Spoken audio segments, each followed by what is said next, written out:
국무조정실은 22일 국민과 함께하는 민생 토론회에서 생활규제 개혁 방안이라며 대형마트 공휴일 의무 휴업 방안 폐지를 발표했습니다. 중소상공인과 골목상권 권익 대변을 위해 21대 국회에서 활동해온 저는 정부의 이 같은 방침은 가뜩이나 위축된 소상공인 경기와 얼어붙은 700만 소상공인들의 마음을 헤아리지 못한 성급한 결정으로 평가하며 지금이라도 직접 당사자인 중소상공인들의 의견에 귀 기울여 이 방침을 즉각 철회해야 함을 강조하는 바입니다. 대형마트 의무 휴업 제도는 단순히 대기업을 규제하기 위한 것만이 아닌 전통시장과 소상공인을 살리기 위한 우리 사회의 치열한 논의의 산물입니다. 그 중심에는 어디 한 군데 하소연할 데 없이 그저 장사꾼 김 사장으로 불렀던 평범했던 소상공인들의 눈물의 결집과 투쟁의 과정이 있었으며 대한민국 소상공인 운동의 분기점으로 불릴 만한 우리나라 소상공인 운동의 빛나는 산물입니다. 지난 2011년 12월 유통산업발전법 일부 개정안 통과로 대형마트 공휴일 의무 휴업 제도와 영업시간 제한이 본격화되었고 이미 2013년 12월 헌법재판소에서는 대형마트들의 소송을 각하한 바 있습니다. 또한 2015년 11월 대법원은 의무 휴업일 조례가 부당하다는 고법의 판결을 빼고 소상공인들의 손을 들어줬습니다. 이렇듯 대법원과 헌법재판소에서도 명백히 인정한 사안을 이제 와서 손바닥 뒤집기처럼 뒤집고 일방적으로 대형마트들의 수건 사업을 해결에만 손을 들어준 것은 힘이 부당한 처사임을 지적하지 않을 수 없습니다.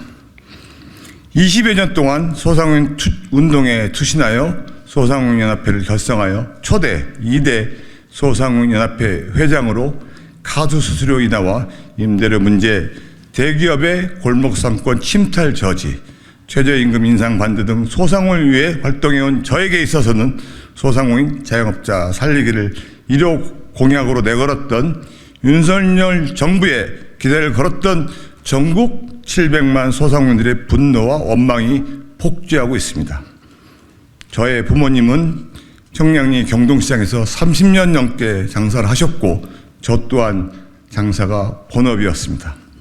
중소상공인을 대표하여 의정활동을 하였던 저의 의정활동 모든 것을 걸고 말씀드립니다. 왜 큰 가게들만 장사가 잘 되게 하고 작은 가게는 장사가 안 돼서 문을 닫는 게 당연해야 합니까?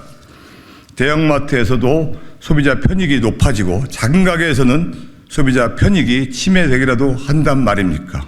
대기업과 소상공인의 작은 상생의 상징마저 훼손시킨다고 소비자 편익이 획기적으로 상승된단 말입니까?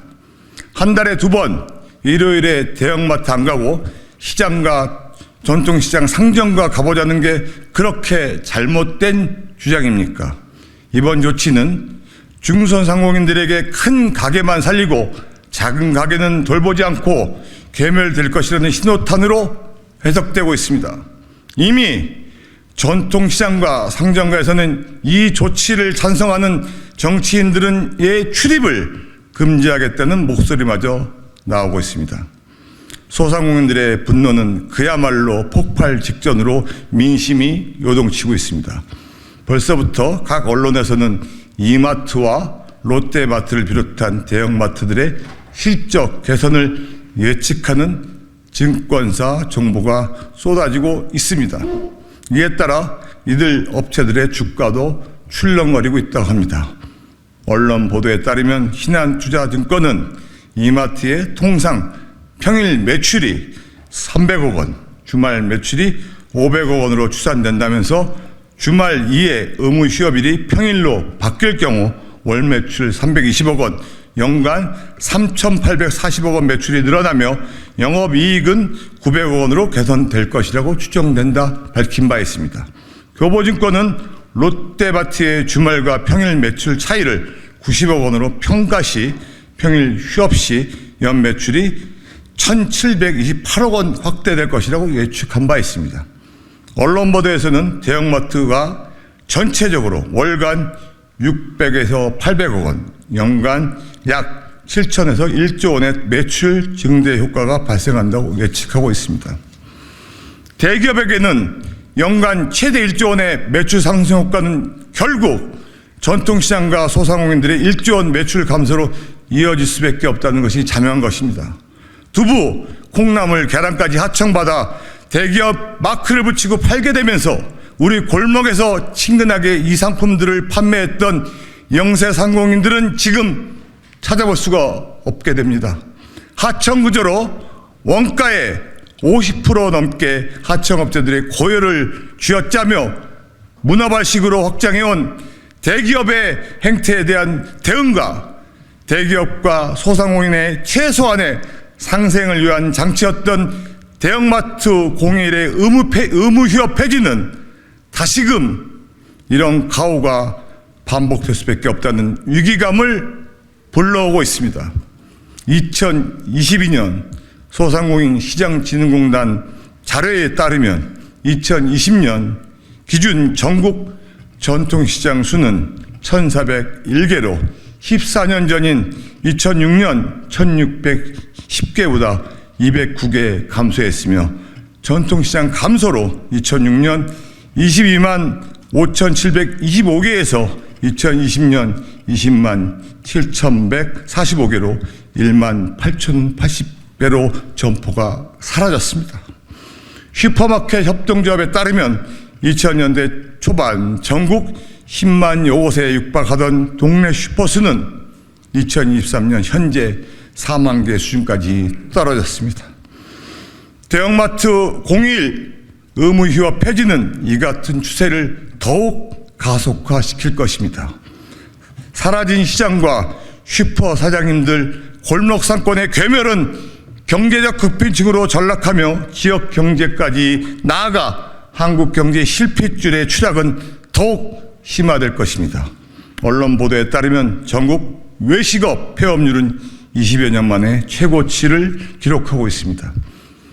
행안부 지방인허가 데이터 분석 결과 2020년 전국 외식업 폐업률은 10.0%로 전년 대비 1.2% 증가했고 전국 폐업률은 10%를 기록하고 2005년 이후에 처음이라고 합니다. 특히 서울 지역은 12.4%에 이르는 폐업률을 기록하고 있습니다.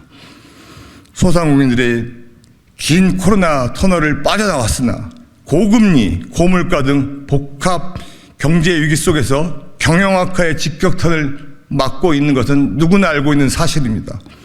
지역 경제를 지탱해온 소상공인들의 몰락으로 서로 물건을 사줄 사람도 물건을 살 돈도 없는 현실입니다. 지역 경제의 몰락이 국가 경제의 몰락을 일으키는 악순환이 이미 시작되고 있습니다. 이 같은 상황에서 중기부가 내놓은 대책은 전기요금 일부 찔끔 지원, 이자 비용 건강과 동행축제 확대와 지난 정부에서부터 항상 써먹어왔던 온누리 상권 발행 확대 정책입니다. 정권은 바뀌었으나 공무원들은 그대로의 마인드입니다. 소상공인 정책의 방향성도 대책도 재탕, 삼탕 반복하고 있는 실정입니다. 대형마트 공휴일 의무휴업 제도가 소상공인 전통시장의 경제적 매출 증대 효과를 분석한 자료 하나 제대로 내놓지 못하고 있습니다. 야당도 마찬가지입니다. 지난 정권에서도 위에 언급한 자료를 제대로 분석하지도 조사하지도 못했고 무엇보다 대형마트에 이어 직간접적으로 전통시장과 지역 소상공인들의 생존권을 직접 위협하는 식자재 마트의 우후죽순격 확장 또한 막지 못했습니다. 저는 대형 식자재 마트 또한 대형마트에 준하는 규제를 똑같이 바뀌어야 된다고 늘상 주장해 왔습니다만 전통시장과 소상공인들이 보호해야 할 함을 강조하고 대표 발의까지 한 바 있습니다만 민주당은 묵묵부답이었고 그들의 편을 드는 것인지 이에 대해 침묵으로만 일관되었습니다. 소상공인 자영업을 위한데도 네 편 내 편을 갈라치게 하는 것에 정말 안타까움을 금할 수 없었습니다. 소상공인 자영업자들은 절망의 한복판에 서서 그야말로 폭동 직전의 상황이라고 할 수 있습니다. 민생을 외면한 정치, 현장을 모르는 정치가 소상공인 자영업자들의 마음을 멍들게 하고 있습니다. 분연히 정치권 전체를 심판해야 한다는 목소리가 높아지고 있는 상황입니다. 정치권은 조금이라도 이들의 목소리에 귀를 기울여 함은 물론이고 실천에 나서야 합니다. 근본적으로 소상공인을 우선하는 소상공인 정책의 전환과 진정한 개혁이 필요한 시점입니다. 이러한 중대차한 시점에서 우죽순 늘어나고 있는 식자재 마트까지 규제에 포함해도 모자란 상황에도 오히려 반대 졸속적으로 발표된 이번 대형마트 공휴일 의무 휴업제 폐지 방침에 저는 분명히 반대 입장을 표명하고 정치적 유불리를 떠나 진정한 민심과 소상공인만을 보고 당당히 소상공인들의 입장을 대변해 나갈 것을 방침을 천명하는 바입니다. 저는 이 사안이 더 큰 분노와 소상공인들의 민심 위반으로 나타나기 전에 국무조정실이 나서 이 방침을 즉각 철회할 것을 촉구하며 이 같은 사안이 관철될 수 있도록 전국의 35만 전통시장 종사자 여러분과 700만 소상공인들의 중지를 모아 나갈 것임을 밝혀두는 바입니다. 또한 저희 이후 행보에 대해서도 소상공인 대표자들과 진지한 협의를 통해 모든 가능성을 열어놓고 결정해 나갈 방침을 밝혀두는 바입니다.